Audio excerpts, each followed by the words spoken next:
On trouve en Allemagne des francs-comtes, des francs-juges, qui sont des institutions qui firent trembler les rois et qui remontent à Charlemagne, doivent leur origine aux persécutions que ce prince exerça, d'après l'histoire du tribunal secret.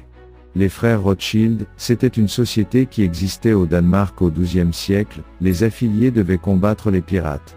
À Langres, au XIVe siècle existait la Société de la Bonne Volonté. À Poitiers, au XVIe siècle, existait la Société des Siffleurs, selon le glossaire de Carpentier. Au VIIIe siècle, il existait plusieurs cultes de l'ancienne religion des païens. Les capitulaires des rois, les conciles et les décrets relatifs à la discipline en sont la preuve, d'après le glossaire de Decamge.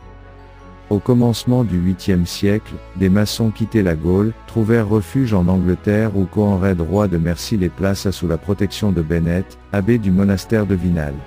On ignore ceux qu'ils sont devenus au Xe siècle, une société de maçons ayant pour grand maître le prince Edwin, frère du roi Aldestan, construisait plusieurs édifices remarquables.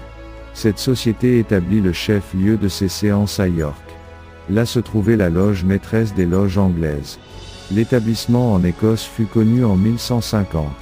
Celui qui eut le plus de réputation fut celui de Kilwinning, la tour de l'abbaye de ce village fut construite par eux.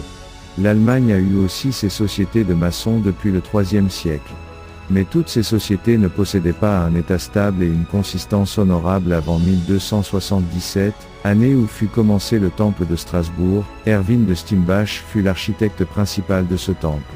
Peu de temps après, en 1425, apparaît le manuscrit de Cook. D'après tous ces éléments, on peut déclarer honnêtement que la dynastie des Rothschild et les loges maçonnistes existaient bien avant dans toute l'Europe. On imagine à peine la puissance de la flotte commerciale des Rothschild à cette époque pour pouvoir lutter seul contre les pirates.